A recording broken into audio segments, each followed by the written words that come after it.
मेरा सवाल पाक ऑक्युपाइड कश्मीर को लेकर है। कश्मीर से धारा 370 खत्म होने के बाद ये माना जा रहा है कि सरकार का फोकस पाक ऑक्युपाइड कश्मीर को वापस लेने के लिए हो गया है। क्या डिप्लोमेटिक चैनल के जरिए सरकार प्रयास करेगी पाक ऑक्युपाइड कश्मीर को वापस लेने के लिए, क्योंकि आपके कलीग गृह मंत्री भी कह चुके हैं कि अब पाकिस्तान से बात होगी तो पाक ऑक्युपाइड कश्मीर पर ही होगी, तो क्या हमारा ये शिफ्ट हो गया है? सर, पाकिस्तान में पिछले 2 दिन से हिंदू सिंधियों के मंदिरों पे अटैक किए जा रहे हैं। कल एक सिंधी लड़की का वहाँ पे मर्डर हो गया और काफ़ी तोड़फोड़ मंदिरों में की जा रही है, काफ़ी मीडिया में भी आया है। भारत सरकार ने इस बहुत ही करंट इशू को किस संज्ञान में लिया? Thank you.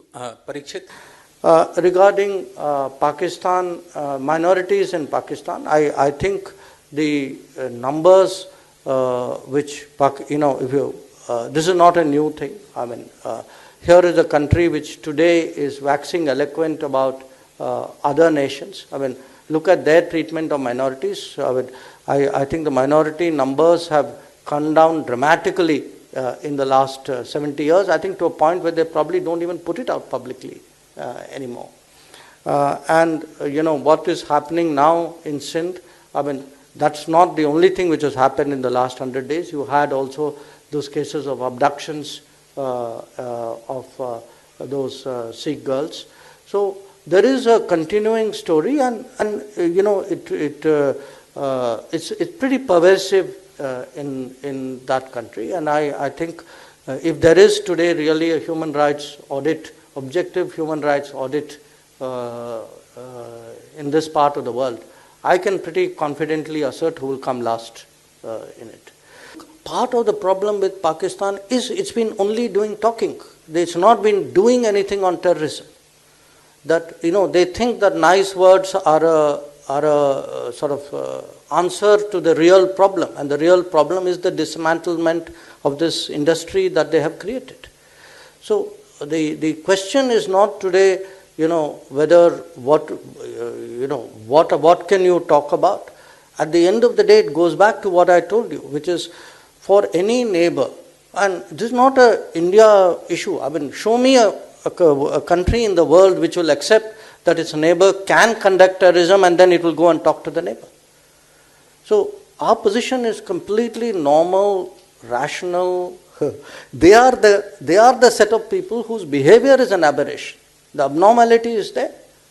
So I think our position cannot be clearer than what I have spelled out earlier. And on POK, yes, our position on POK has always been and will always be very clear. POK is part of India, and we expect one day that it will.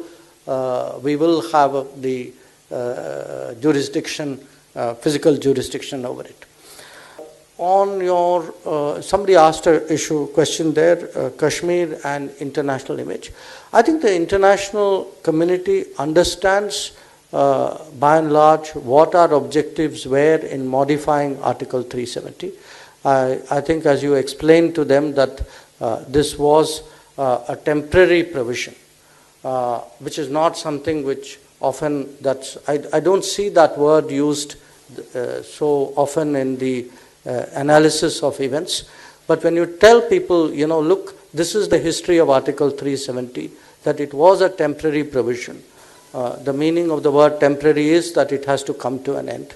That this provision had actually become dysfunctional, that it was being arbitraged by a narrow set of people for their own gains, and that by doing that they were impeding development, and that lack of development was feeding a sense of separatism, and that separatism actually has been utilized by Pakistan to carry out cross-border terrorism.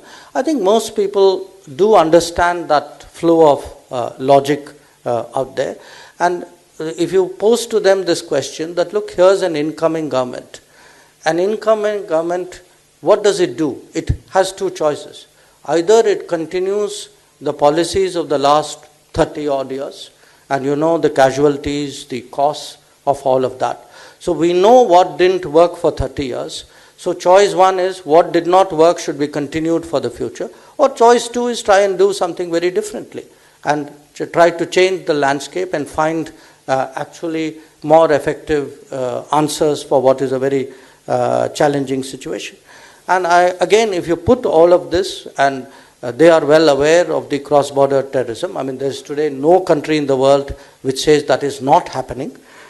So my own sense is that there is a growing understanding of what the logic of doing all of this is about. Regarding UNGA,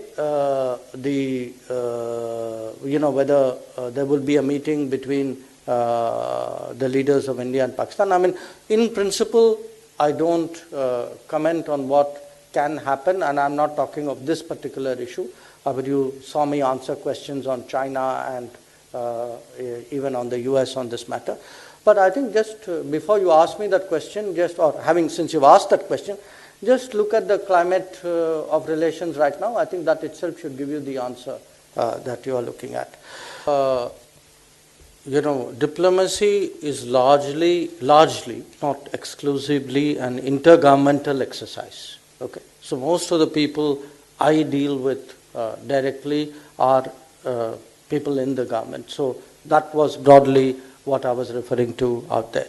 Having said that, of course, I mean, we all know how important press is, including press of other countries. So now, in terms of how the reporting is going, look, people are entitled to have views.